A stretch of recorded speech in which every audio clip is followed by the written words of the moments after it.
ಬೆಳಗಿನ ತಿಂಡಿಗೆ ನಾವು ಪಲಾವ್ ಮಾಡ್ತಾ ಇರ್ತೀವಿ, ಬಿರಿಯಾನಿ ಮಾಡ್ತಾ ಇರ್ತೀವಿ, ರೈಸ್ ಐಟಮ್ಸ್ನ ಟ್ರೈ ಮಾಡ್ತಾ ಇರ್ತೀವಿ. ನುಗ್ಗೆಕಾಯಿ ಬಳಸ್ಕೊಂಡು ನಾವು ಸಾಂಬಾರ್ ಮಾಡ್ತಾ ಇರ್ತೀವಿ. ಅದೇ ರೀತಿ ನುಗ್ಗೆಕಾಯಲ್ಲಿ ಈ ರೀತಿ ಬಿರಿಯಾನಿ ಮಾಡಿ ನೋಡಿ. ಒಮ್ಮೆ ಈ ರೀತಿ ನುಗ್ಗೆಕಾಯಿ ಬಿರಿಯಾನಿ ಮಾಡಿದ್ಮೇಲೆ ಮತ್ತೆ ನುಗ್ಗೆಕಾಯಿ ತಂದಾಗ ಬಿರಿಯಾನಿ ಮಾಡೋಣ ಅಂತ ಅಂತಾರೆ. ಅಷ್ಟು ರುಚಿಯಾಗಿರುತ್ತೆ. ಮೊದಲಿಗೆ ನಾನಿಲ್ಲಿ ಬೀನ್ಸು, ಕ್ಯಾರೆಟು, ಒಂದು ಸ್ವಲ್ಪ ಒಣ ಬಟಾಣಿನ ನೆನೆಸಿಟ್ಕೊಂಡಿದ್ದೀನಿ. 2 ನುಗ್ಗೆಕಾಯಿನ ತಗೊಂಡು ಅದನ್ನು ನಾರು ತೆಗೆದು ಸಣ್ಣ ಸಣ್ಣದಾಗಿ ಕಟ್ ಮಾಡಿ ಇಟ್ಕೊಂಡಿದ್ದೀನಿ. ಮಿಕ್ಸಿ ಜಾರ್ ತಗೊಂಡು ಅದಕ್ಕೆ ಬೆಳ್ಳುಳ್ಳಿ, ಶುಂಠಿ, ಒಂದು ಸ್ವಲ್ಪ ಕೊತ್ತಂಬರಿ ಸೊಪ್ಪು, ಪುದೀನ ಹಾಕಿ ನುಣ್ಣಕ್ಕೆ ರುಬ್ಕೋತಾ ಇದ್ದೀನಿ. ಇದಕ್ಕೆ ಯಾವುದೇ ರೀತಿ ಗೋಡಂಬಿ ಆಗಲಿ ಅಥವಾ ಕೊಬ್ಬರಿ ಆಗಲಿ ಬಳಸಿಲ್ಲ. ಶುಂಠಿ, ಬೆಳ್ಳುಳ್ಳಿ, ಕೊತ್ತಂಬರಿ, ಪುದೀನನ ನುಣ್ಣಕ್ಕೆ ರುಬ್ಕೊಂಡಿದ್ದಾದ್ಮೇಲೆ ಕುಕ್ಕರ್ ಇಟ್ಕೊಂಡು ಅದಕ್ಕೆ 1 ಟೇಬಲ್ ಸ್ಪೂನ್ ಎಣ್ಣೆ ಹಾಕೋತಾ ಇದ್ದೀನಿ. ನಾವು ಒಂದು ಸ್ವಲ್ಪ ತುಪ್ಪನೂ ಹಾಕ್ಕೊಂಡ್ರೆ ಟೇಸ್ಟ್ ಚೆನ್ನಾಗಿರುತ್ತೆ. ಈಗ ಚಕ್ಕೆ, ಲವಂಗ, ಮೊಗ್ಗು, ಒಂದು ಸ್ವಲ್ಪ ಕಲ್ಲುವು, ಪಲಾವ್ ಎಲೆ, ಏಲಕ್ಕಿ, ಒಂದು ಸ್ವಲ್ಪ ಸೋಂಪುನ ಹಾಕಿ ಎಲ್ಲ ಸ್ಪೈಸಸ್ನು ಎಣ್ಣೆಯಲ್ಲಿ ಹುರ್ಕೊಂಡಿದ್ದಾದ್ಮೇಲೆ ಈರುಳ್ಳಿನ ಹಾಕೋತಾ ಇದ್ದೀನಿ. ಈರುಳ್ಳಿನ ಒಂದು ಸ್ವಲ್ಪ ಬ್ರೌನ್ ಕಲರ್ ಆಗೋವರೆಗೂ ಎಣ್ಣೆಯಲ್ಲಿ ಫ್ರೈ ಮಾಡ್ಕೋಬೇಕು. ಈರುಳ್ಳಿ ಫ್ರೈ ಆದಮೇಲೆ ನಾವು ಕಟ್ ಮಾಡಿ ಇಟ್ಕೊಂಡಿರೋ ಬೀನ್ಸು, ಕ್ಯಾರೆಟು, ಒಣ ಬಟಾಣಿನ ಹಾಕಿ ತರಕಾರಿನೆಲ್ಲ ಒಂದು ಸ್ವಲ್ಪ ಹೊತ್ತು ಎಣ್ಣೆಯಲ್ಲಿ ಫ್ರೈ ಮಾಡ್ಕೋತಾ ಇದ್ದೀನಿ. ಒಣ ಬಟಾಣಿ ಬದಲು ನಾವು ಹಸಿ ಬಟಾಣಿ ಇದ್ದರೆ ಹಸಿ ಬಟಾಣಿನ ಲಾಸ್ಟಲ್ಲಿ ಹಾಕ್ಕೋಬೋದು. ನಾವು ಇದ್ರ ಜೊತೆಗೆ ತರಕಾರಿ ಬೇಕು ಅಂದರೆ ಹೂಕೋಸು, ಕ್ಯಾಪ್ಸಿಕಮ್ಮು, ಆಲೂಗಡ್ಡೆನೂ ಸಹ ಹಾಕ್ಕೋಬೋದು. ನಾನಿಲ್ಲಿ ಬೀನ್ಸು, ಕ್ಯಾರೆಟು, ಬಟಾಣಿ ಬಳಸ್ಕೊಂಡಿದ್ದೀನಿ.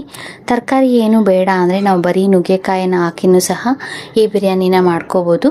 ತರಕಾರಿನ ಒಂದು ಸ್ವಲ್ಪ ಹೊತ್ತು ಎಣ್ಣೆಯಲ್ಲಿ ಹುರ್ಕೊಂಡಿದ್ದಾದ್ಮೇಲೆ ನಾವು ರುಬ್ಬಿಟ್ಕೊಂಡಿರೋ ಈರುಳ್ಳಿ, ಶುಂಠಿ, ಕೊತ್ತಂಬರಿ, ಪುದೀನ ಪೇಸ್ಟನ್ನ ಹಾಕಿ ಒಂದು ಸ್ವಲ್ಪ ಹೊತ್ತು ಹಸಿ ವಾಸನೆ ಹೋಗೋವರೆಗೂ ಎಣ್ಣೆಯಲ್ಲಿ ಹುರ್ಕೋಬೇಕು. ಸ್ವಲ್ಪ ಹೊತ್ತು ಹುರ್ಕೊಂಡಿದ್ದಾದ್ಮೇಲೆ ಇಲ್ಲಿ ಟೊಮೆಟೊ ಹಾಕ್ಕೋತಾ ಇದ್ದೀನಿ. ಟೊಮೆಟೊ ಹಾಕಿ ಟೊಮೆಟೊ ಒಂದು ಅರ್ಧ ಸಾಫ್ಟ್ ಆಗೋವರೆಗೂ ಒಂದು ಸ್ವಲ್ಪ ಉಪ್ಪು ಹಾಕಿ ಟೊಮೆಟೊನ ಎಣ್ಣೆಯಲ್ಲಿ ಫ್ರೈ ಮಾಡ್ಕೋತಾ ಇದ್ದೀನಿ. ಟೊಮೆಟೊ ಒಂದು ಸ್ವಲ್ಪ ಹೊತ್ತು ಹುರ್ಕೊಂಡಿದ್ದಾದ್ಮೇಲೆ ನಾನಿಲ್ಲಿ ನುಗ್ಗೆಕಾಯಿ ಹಾಕ್ಕೋತಾ ಇದ್ದೀನಿ. ನಾವು ನುಗ್ಗೆಕಾಯಿನ ಇವಾಗಲಾದರೂ ಹಾಕ್ಕೋಬೋದು ತರಕಾರಿ ಜೊತೆ, ಅಥವಾ ಲಾಸ್ಟಲ್ಲಾದರೂ ನುಗ್ಗೆಕಾಯಿನ ಸೇರಿಸ್ಕೊಂಡು ಬಿರಿಯಾನಿನ ಮಾಡ್ಕೋಬೋದು. ನುಗ್ಗೆಕಾಯಿ ಹಾಕ್ಕೊಂಡು ತರಕಾರಿ ಜೊತೆ ಮಿಕ್ಸ್ ಮಾಡಿಕೊಂಡು ಖಾರಕ್ಕೆ ಅಂತ ನಾನು 1.5 ಸ್ಪೂನ್ ಖಾರದ ಪುಡಿ, 1 ಸ್ಪೂನ್ ಅಷ್ಟು ಬಿರಿಯಾನಿ ಪೌಡರ್ನ ಹಾಕ್ಕೊಂಡಿದ್ದೀನಿ. ಬಿರಿಯಾನಿ ಪೌಡರ್ನ ಹಾಕಿ ಮಸಾಲನೆಲ್ಲ ಒಂದು ಸ್ವಲ್ಪ ಹೊತ್ತು ತರಕಾರಿ ಜೊತೆ ಮಿಕ್ಸ್ ಮಾಡ್ಕೋಬೇಕು. ಮಿಕ್ಸ್ ಮಾಡಿಕೊಂಡು ಹುರ್ಕೊಂಡಿದ್ದಾದ್ಮೇಲೆ ನಾನು 1/4 ಕಪ್ ಅಷ್ಟು ಮೊಸರನ್ನ ಹಾಕೋತಾ ಇದ್ದೀನಿ.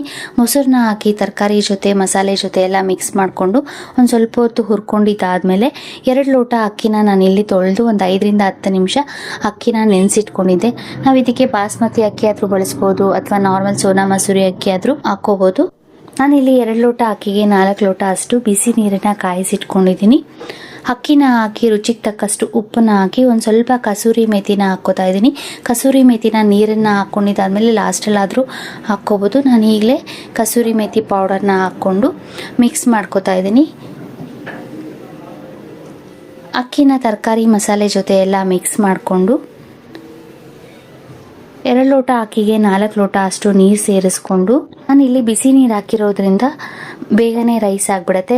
1 ವಿಷಿಲ್ ಕೂಗಿಸ್ಕೊಂಡ್ರೆ ಸಾಕು, ನುಗ್ಗೆಕಾಯಿ ಬಿರಿಯಾನಿ ರೆಡಿ ಆಗಿಬಿಡತ್ತೆ. ನುಗ್ಗೆಕಾಯಿ 1-2 ಪುಡಿ ಆದರೂ ಪರವಾಗಿಲ್ಲ, ಆ ಟೇಸ್ಟ್ ತುಂಬ ರುಚಿಯಾಗಿರುತ್ತೆ.